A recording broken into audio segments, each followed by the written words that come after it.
Hello there. My name is Murray. I'm with my co-host Corey, and we are the Real Guys. And this is the Real Show with two E's. We've got a packed show for you today, and we are your number one platform on the airwaves and YouTube for pop culture, film, and television discussion. As always, I'm accompanied by my co-host Corey. How are you doing today, Corey? I'm doing very well, thank you. Very good. We're on YouTube at The Real Show, and on Instagram at The Real Show FM, and on Twitter at The Real Show FM as well. Follow us, like us. We do stuff on there sometimes. We're also at Google, Apple, and Spotify, and all your places you get your podcast. You can listen to us wherever. We'll always be in your ear. You will never get rid of us. So, what we're going to be talking about today is we're going to be taking it to an animated sequel. We've already done the first film. We're coming back. We're doing the sequel. What are we doing the sequel to, Corey? We are doing Shrek 2. Shrek 2 from 2004. Yes, that's right. It's Shrek TikTok. It's Shrek o'clock. I was 4 years old when this came out. Were you? Wow, Yeah. Me too. Me too. We'll be seeing how it compares to the original, Yes. to the first Shrek. We'll be looking forward to the sequels. We'll be doing them perhaps in the future. I do have our real ratings from the Yes, first we Shrek also episode. have our real ratings as well. Yes, that's right. And we have a weekly rec Yes, we do. for you. I think it's mine this week. Yes, It is good. I have something prepared. it is yours. Good. I'm glad about that. Now let's talk about. We'll do a bit of free form. We won't go so much in the plot. Yeah. We'll see what we can talk about. The first thing, the man who wrote the original book for Shrek, William Steig, unfortunately, he died during the production of this film. So the movie's dedicated to him, which is nice. That's very nice. Bit of early trivia for you there. So we're going to Shrek. With Shrek 2, we take it back to the land, the fantasy land where Shrek is set, and we have the same storybook opening as the first film. Yeah, I like that. I like the good storybook opening. Then we take it to obviously Shrek and Fiona. We recap the first film. This time it's told from Prince Charming's perspective, who's a new character. It in is. this film. And arguably, at least for me, the better villain out of him and Farquaad. Oh yeah. Oh, obviously. Oh god, yeah. Farquaad's very one note, I thought. Yeah. At least Prince Charming has something kind of. Yeah, he's much more of a compelling villain. Because you can really hate it. You can really hate can. it. But he's really the brat kid kind of villain. Like, I'm the most handsome man. Whereas Lord Farquaad's like, oh, he wants to marry the ogre. Lord Farquaad's very, very a bit stale bread, whereas Prince Charming's much more compelling, I think, in his villainy. So, and obviously the better villain of them both is Fairy Godmother. And I've got to say no. I've got to give credit to Jennifer Saunders on this one. Because not only does she do all her own songs, which is great. True. But I think she really plays it up, and she really goes ham, and I appreciate that. So I like Fairy Godmother. I think she's my favorite. No, wait, maybe she's my favorite. I think my favorite villain in Shrek is yet to come. So, but Fairy Godmother is up there, and that's what they do in Shrek. They take the story, the fairy tale characters, and they put a twist on them because that's what Shrek always sort of does. Yeah, I mean, we mentioned this in the first one, obviously, and like the ogres and all that sort of stuff. In this one, you get Puss in Boots. Puss in Boots is here. Oh yeah, the arrival of Puss in Boots, who has his own film. He does have his own film. We might review that. We might review Puss in Boots. He's very Zorro-like. He carves his name into trees. Yeah, he does. It's Antonio Banderas. It's a very good job. Very good job. Incredible. So good that I think he still plays Puss in Boots in every other language version. You know what? It wouldn't surprise me. Because Antonio Banderas is obviously very worldly travelled man who knows a lot of languages. Yeah. I think he's I think there's like the Spanish or Italian versions, or probably both of them. Antonio Banderas still is Puss in Boots, which is awesome. So we have that Donkey's back as well. Yes. I think Donkey's much better in this film. He is. Say. Yeah. He's really good with his asides. There was much more laughs in this film, I think, for me. Yeah, but he's got someone to bounce off of now. Yeah, exactly. He's got a relationship with Shrek. The buddy is there. They get along most of the time, and there's a lot more back and forth between them in the first film. The first film, it's more just Donkey has an antic by himself. Then he has Yeah. magic with Shrek. But in this film, it's a lot more Shrek and Donkey. That's where their pairing comes into its own. Yeah, well, the first one is more about, like, Donkey and Shrek aren't really friends in the first one, for most of it. No. It's them trying to figure out how they work together and what happens. Whereas now, Donkey's very, now they're fine. So now they can joke about and do whatever. Yeah, true. I've got to say, Donkey's a bit of a glutton for punishment in this film, because everybody hates it. Yeah. Everybody's like, oh, Donkey, you're useless. Oh, I hate you, Donkey. You know, there's the Shrek impression. Always going to come through. Is that Shrek impression? Everybody is. I think I mentioned in the first review, you can summon your Shrek impression by saying the word donkey. Yeah, I think you did mention it in the first Donkey, one. donkey, you're a useless donkey. You're just a donkey. You know. So everyone's wailing on Donkey. Everyone's saying, "Oh, you're a useless donkey." Blah blah blah. But he comes into his own in this film. He really has some great laughs. Eddie Murphy is great. The whole horse thing is just... I love the horse thing. Phenomenal. I love the horse thing as well. The whole horse thing. That entire sequence of him having the potion. And Yeah. That is just gold, I think. He's... You know what? Mike Myers is good as Shrek, yeah, right? Yeah. And he's still doing his Austin Powers 2 voice. Yeah. And, like, Antonio Banderas is great at Puss in Boots. However, I still think Eddie Murphy probably steals the show. He's a bit of a show stealer in this, I think. Especially at the dinner table, where they're all like, oh, Fiona, the queen, and Donkey. Yeah.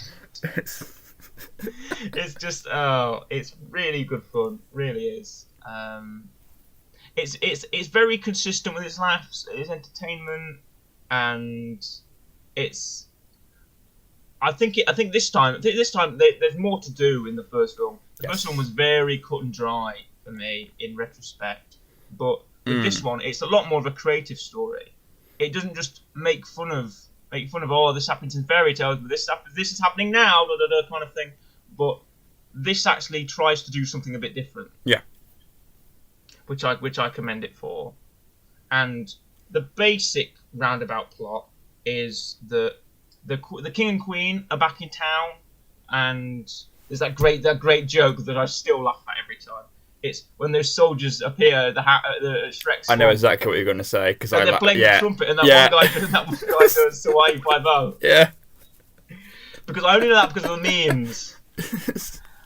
I only laugh at that now because of the memes, and they have the guy play Careless Whisper, or they have him play like. They'll have him play like trumpet music, like sax guy or something like that, you know. What, like Baker Street? Like, yeah, they have him play Baker Street. Yeah, they do. They have him play instead of Hawaii 5-0, they'll have that guy play like Baker Street or something like that, or any music with like saxophone in it. And they'll slow it down so look, he's going with the saxophone.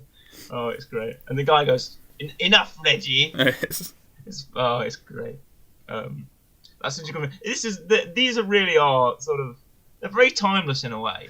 Yeah, and the jokes still land because it's. I know there's a couple of things that seem a bit dated. Yeah. But because it's 2004. Yes. But the jokes, more so than not, do still land. Yeah. The other thing with this film is, I know in like the first one you still got some of the characters that are in it, but like. The side characters that aren't part of the main three, so who aren't Donkey, who aren't Puss in Boots, who aren't Shrek, who aren't Fiona, main four, like you get like Gingerbread Man, and you get like the Pinocchio. They all have, for me anyway, are better in this film, way better in this film than they were in the first one. They're more expanded roles, haven't they? Exactly, and it's way better, and I feel like the characters have been given more, more oomph. Yeah, more to do, definitely. Exactly. There's the big bad wolf who's going around in Granny's clothes. I loved the part where Prince Charming's got to Fiona's castle, and he opens the curtain. And he's like, "Princess Fiona?" He's like, "No, she's on her honeymoon." Yeah, the wolf's there instead. Yeah, just reading a magazine. And far away is this like LA pastiche. Yeah. I found that was really incredibly funny, not just for the satire, but because like. When you look at how sort of LA is structured and everything's very, they go down Hollywood Boulevard and stuff like that. Yeah. And it's an LA film, Yeah. like it's a Hangover or something. You know, it's shot like an LA film, like Donkey's with the palm tree, and he's like, oh, and everyone they do those shots of like awe and wonder that they do in every film when they go to LA. They do those shots of awe and wonder where they're looking at like I don't know, like a Starbucks or like a. There's a really funny joke where they change the shops into like fantasy like shops. Mm. And the Starbucks has got a funny logo, and the shop about archery and stuff like that. It's very on brand for what Shrek do, definitely, which is take a real life thing and turn it into fantasy. Even the sequence where Donkey is a horse and Shrek is a man, yes. roll into the city to try and find Fiona. They get arrested by the Knights, and they do a cops parody, but it's called Knights or something like that. And instead of using pepper spray, they just have a pepper grinder. They have a pepper grinder, and they just grind pepper into Shrek's face. Yeah, I mean, I thought that was incredibly funny. Because, that's obviously they wouldn't have that kind of thing. I mean, so. but this is also, I forgot, it says it in my notes, but I forgot about it. This is the part where Handsome Shrek becomes a thing. Handsome, yes, and they based Handsome Shrek off the look of Mike Myers. So... I mean, because he's human now. He's essentially just in a reverse Fiona. Yeah, exactly. He's a human man, and the plan of Fairy Godmother's plan is to give Fiona this potion. So if you fall in love with the first man that she kisses, and it wants it to be Prince Charming. So, but now we have the King and the Queen, who are played by two quite respected English actors and an actress. We've got John Cleese as the King. Yeah. I initially didn't even know it was John Cleese. No, I didn't either. I didn't either. I thought I don't know whether he's disguising his voice or I just haven't heard the voice of John Cleese in a while. But I was initially thinking, I wonder who that is doing the King. Yeah. I bet it's someone I know. And yes, it was. It was John Cleese. And then Julie Andrews, who does the Queen. And she's great as well. You know, I like Julie Andrews. So. Yeah, I mean, the cast in this film is really good. Yes, some of it does depend on what version you're watching. Because if I'm not mistaken, you can correct me if I'm wrong. I think we mentioned this in the last one, maybe. The ugly stepsister is in the American one, I believe, it's Larry King. In the English one, I'm pretty sure it's Jonathan Ross. Right. I'm fairly certain it's Jonathan Ross. I think that's true, actually. I think in the US version it is Larry King, but in the English version that reminds me of Cars. Yeah. You know what I'm going to talk about now? Possibly. I think. Lightning McQueen's agent is voiced by Jeremy Clarkson. Yeah. In the UK version, but in the US version it's done by I think it's Jeremy Piven or someone like that. Yeah. Some other actor. But yeah, in the UK version it's Jeremy Clarkson. I always thought that was really funny. I always imagined it wasn't actually a car; it was just Jeremy Clarkson. Yeah. It was just Jeremy Clarkson from Top Gear. Tonight, Hammond stares at a wall. I eat a banana, and James wears a hat. That kind of thing. Yeah. Lightning McQueen crashes in a race. That's exactly. I'm sure when you were listening to this, I'm sure when you decided to queue up the real show, listen to it, you weren't expecting my impression of Jeremy Clarkson. No, I don't think anyone was. I wasn't expecting it. No, exactly. So let's actually talk about Shrek, because that's what we're here to talk about. Yes. Shrek 2. Did you find there was an improvement in animation? Because I did. Yeah. Yeah, definitely. I don't know if it was just the style. They look a lot. Sorry to interrupt you. It's fine. They look a lot more less like blocks now, don't they? Yeah, but part of it was just looks wise, and it looked better. But I think also just the way. I don't know if it's the same animators doing it. I would assume it probably was. Yeah. But the way it's just more fun. It just looks more fun. It just looks different and brighter. Better. Exactly. Yeah. Things have more depth, more detail. Things don't look like PS2 cutscenes now, where Donkey and Shrek are on a wobbly bridge and the lava looks like custard. That kind of thing. Everything looks a lot more. I don't want to say looks a lot more real, but looks a lot more like there's an animation style, and it's not just Shrek doesn't look like a big green blob, and Donkey looks like a 8-bit grey cutout kind of thing. Everything looks like it's supposed to look, which is I know a small compliment, but it means a lot to the actual style of the film. But no, yeah, animation's definitely. But to be fair, I think overall, and I think you'll agree, overall, Shrek 2, in my opinion, is better than the first one. Oh man! Oh yeah, by 100%. Yeah, massively. It's gonna. I don't know what we rated the original Shrek. I've got the ratings for Shrek 1 from both of us. Oh really? Yes. Really? Okay, I wonder if this will be higher then. Don't tell me what they are. I'll tell you when we get to the end when we give our okay. our Don't reviews. tell me what they are yet. Yeah. So that'll be interesting actually to find out. It'll be interesting to find out what gets if we're higher or if we're lower. So who knows? Well, you know, but yeah, I know mine. Yeah, exactly. Oh, you know yours. Do you know mine?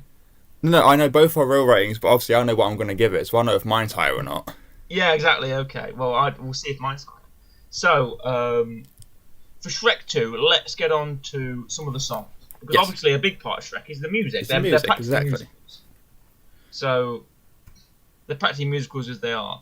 So, let's go on to some of the songs. Obviously, the biggest is like the climax song. It's I Need a Hero. Everyone remembers that. I'd probably say that's the best song in it, because not only does it add to the story, it doesn't feel like it's a bit useless. Like they play Funky Town when they enter Yeah, we do. Far, Far Away. I thought, yeah, sure, it connects to the story, but I thought they're just using an excuse to play Funky Town. Whereas I Need a Hero really connects to the story, where there's the big climax coming on, there's the massive gingerbread man, who's sort of Godzilla, King Kong over the bridge. And then Shrek's running through the castle, he's going, Fiona, and he's like trying to tackle guards and stuff like that, and trying to run to get to her. And I said Shrek, and Fiona's like, Shrek, where are you? Kind of thing.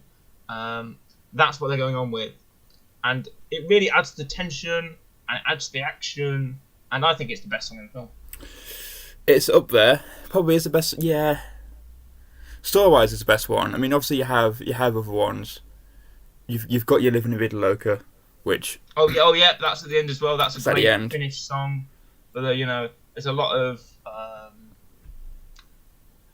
sort of party tunes in this, isn't there? I mean, it's very also you dance along to Shrek too.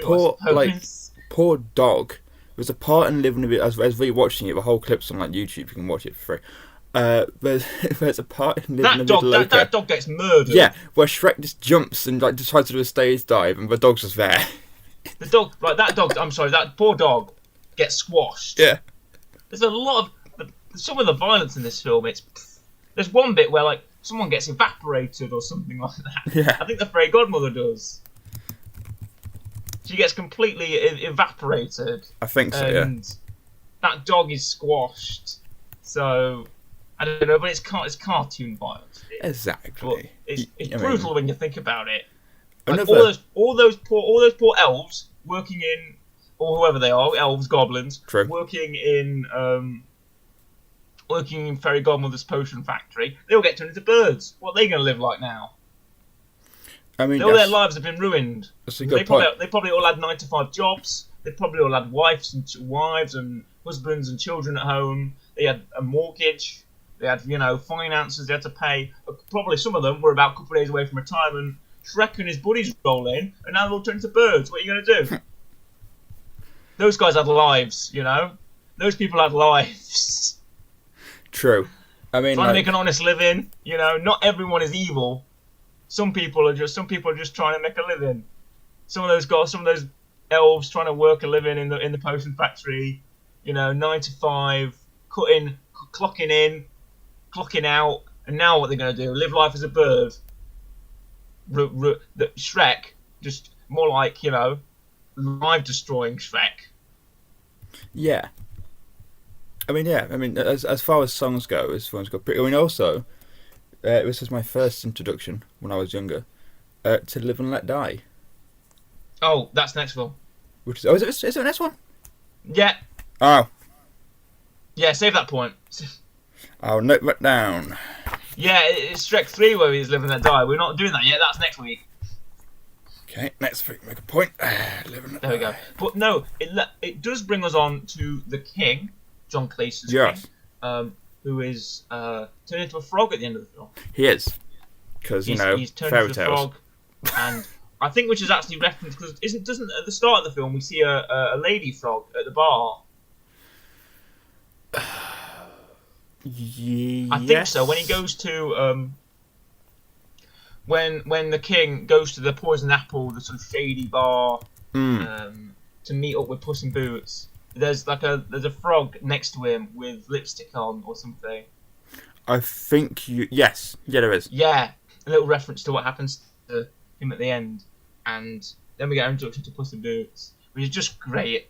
I love that scene where he goes into the dark room and puts you into his eyes, and he's like, "I will take care of this ogre," and he cuts the coin bag, but they still play with the fact that Puss in Boots is still a cat. He has that cute cat face at everybody. Yes, and he jumps out of his little boots, and it's just a really cool. I'm really impressed by that character, and I think we might end up doing the Puss in Boots film itself. I know he got a spin-off, didn't he? He did, yeah. He got his own film with Humpty Dumpty. Well, yeah. I remember Humpty Dumpty being terrifying, but yes.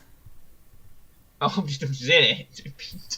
Terrified by Humpty Dumpty. I think that's a topic that we might have to get into later. I'm telling you, if you Google what he looks like in that film, I swear it's horrifying. Right. Well, yeah. Obviously, some of your repressed childhood memories are coming back. Yeah, exactly. So we might get onto that. We might get onto Puss in Boots' own film. But as far as Shrek's film goes, do you think actually, with the mention of Puss in Boots and his own film, yes, do you think that's entirely necessary? Do you think we need to have a spin-off in the Shrek universe? We need to see more of the Shrek universe. The thing is, right? It's an interesting universe. Yeah, but the thing with Shrek is a lot of the people in it, like Pinocchio, like the princesses there. I don't know if they are technically the ones from Disney, but essentially they are.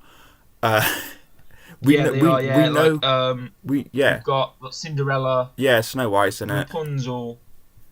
And it's like all that the ugly stepsister. We already know their backstories because they're fairy tales, so we kind of already know what they are. Mm-hmm. And I think the same goes with Puss in Boots, where it's you can just search it up, it is there. We know what happens. I don't know if it's necessary, but I'm not saying I'm against them doing it either. But it's it's like Pinocchio. We assume he gets made by Geppetto still, and he's a whatever. And yeah, exactly. Yeah, it's we know them because they're based on other stuff that already exist, and they're bringing them in. And they reuse the Muffin Man joke, which I'm still with. Do you know the Muffin Man? He goes, the Muffin Man, the one that lives on Drury Lane. Yeah. And they come in and they make that huge Muffin Man. Not the huge Muffin Man, the huge Gingerbread Man. Yeah, the huge Muffin Man. That's what we do. The huge Muffin Man. He multiplies himself. He takes a potion. He grows. He goes to 200th his size. Yeah. And then he's huge Muffin Man going to attack. Actually, I think a huge man would be much scarier than a huge Gingerbread Man. Yeah. Probably. Because what do you do against a huge Gingerbread Man? They hit him with what, milk? Yeah, I always thought that was water when I was a child. What actually happens? Because we see him singing "Do I Need a Hero" still when he's in the water. Is he Is he just down there forever now? In that water now? Yeah, exactly. He's just going to live in that moat. Is he down there? Is he he doesn't drown. Exactly? What's happening to him? He doesn't even breathe. He's a Gingerbread Man. Is there a crane or something? Can we lift him out? What's going on? Is there a crane? Exactly. He doesn't really need to live. He's he doesn't need to breathe. He doesn't need to. Gingerbread Man's act like his big Gingerbread Man's drowning, but I think he's fine at the end. He just loses his arms and he's in the water. Yeah. I thought they hit him with water. I was like, right, they fire that big at him, and then they hit his gumdrop button. And he goes, not the gumdrop buttons. Yeah. Again. And they hit him, and then he fires a gumdrop button back at them, a flaming gumdrop button. Yeah. And then they hit him with milk. I assume it was water. I thought it was water when I was a kid. No, looking, I don't. I'm trying to. They pour milk on him, and he's like, oh. Yeah, it's milk. It's hot milk. Oh, hot milk. Apparently, I think they must have been attacked by a gingerbread man before. They know exactly how to counter him. But Yeah. Yeah, he it looks falls like back. that. It's like, oh, the Iron Giant moment where he goes, "Be God," and then they have to run. And they have to run off. That's a great. I love that. That's a great. It's a small moment, It is. but in terms of the film, I thought that sequence lasted much longer than it did. So do I. That's the one also, thing that I think this most film is- people remember when they think of Shrek. Yeah, when you think of Shrek 2, yeah, the big gingerbread man sequence is definitely one. But this film is it's honestly short. Yes. And I say honestly short because if it had gone any longer, I would have gotten tired of it. Yes. Shrek is very flash in the pan. It's very, here's loads of exciting, fun things, and here's a fun, exciting plot, and da-da-da, and funny laughs, and donkey, and then by the time it's over, it's, all right, okay, carry on. Yeah. Oh, alright. Decent, hour and a half. It's a good length. I like the length of the films. It needed to be that. Like Yes. as I said, if it was any longer than an hour and a half, then again, yes, it's an animated film, and it has a pretty much celebrity cast. But other than that, it doesn't need to be any longer than it is, and that's fine. The length is just perfect. I like it. I think it's good. It takes the fantasy stuff of the first one and expands it and makes it better. Like the castle siege in the first one where we're trying to get Fiona and the dragons there. And then you have the castle siege in the second one with the giant gingerbread man. It's just better. It just takes the first one and just kind of, okay, that works. Let's just buff and make it bigger. Yeah, it elevates it definitely. Exactly. Would you like some trivia? If you have some. Which It's big time I trivia assume time. you do. Would you like? It's our new segment, big time trivia time. Would you like some trivia? You know what? Why not? Go on, hit us with some trivia. Okay. Originally, the dragon does not appear in this film. It doesn't know. But originally, Dragon was supposed to appear in this film, accompanying Donkey, and she was to have a major role and actually turned into a Pegasus when taking the potion. Okay. However, due to animation cost, she was removed. Makes sense. So, and we mentioned the giant gingerbread man. Yep. Who acts as a name. His name is Mongo, according to this. Okay. Giant gingerbread man Mongo. When he's hit by the flaming catapult ball, Yes. the big catapult, the cannonball, the roar is the same exact soundbite of the original roar from Godzilla. So the Nice. Toho Godzilla 1960s Godzilla, it makes the same noise. Yeah. That's nice. And oh, you got more. yes, I have got more. Oh, you got when more. Shrek awakes in the barn as a human, obviously surrounded by these three women. One of them introduced herself as Jill, as in Jack and Jill. Yes. That was a fun one there. So this is actually scored the biggest opening ever for an animated movie. It topped Finding Nemo in 2003 with a, if you want to guess, don't guess, $70 million opening. So. Is that still, or is that at the time? Well, I assume it's probably been beaten now. I don't think it's. I think it's probably been topped by now. Yeah. Puss in Boots was originally going to be English character instead of taking Antonio Banderas. But before they cast Antonio Banderas, he was originally going to be like an English sort of knight. But then they felt that he was too similar to Lord Farquaad from the first Shrek. Nice.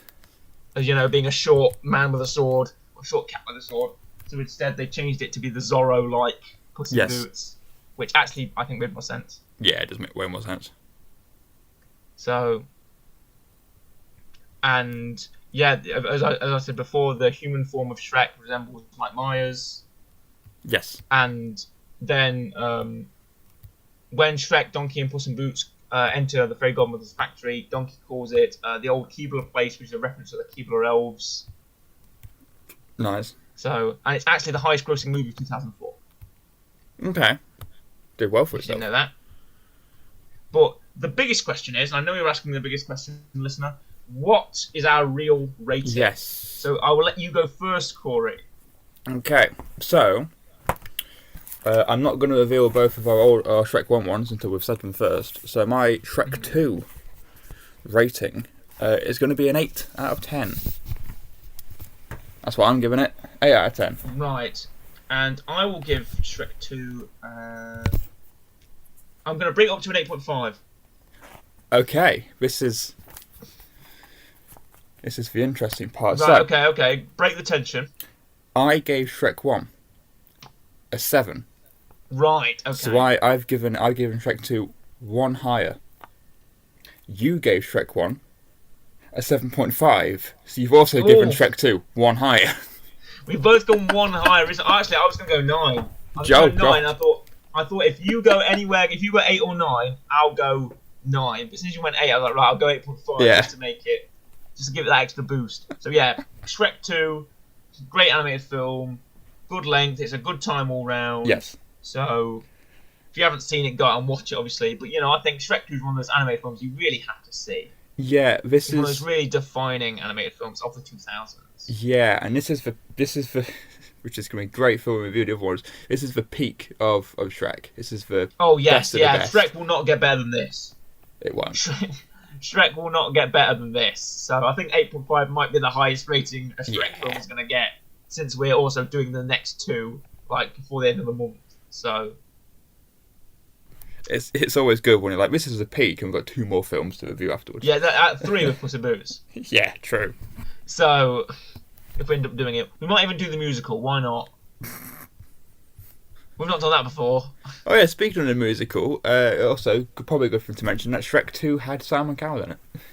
Yes, yeah, oh yeah, you mentioned this last time. Yeah. You mentioned when we reviewed Shrek 1, you thought Simon Cowell was in this one, but no, he's in Shrek 2. It's the second one. What does Simon Cowell do in Shrek 2? Simon Cowell is a judge for Far, Far Away Idol. Right, okay.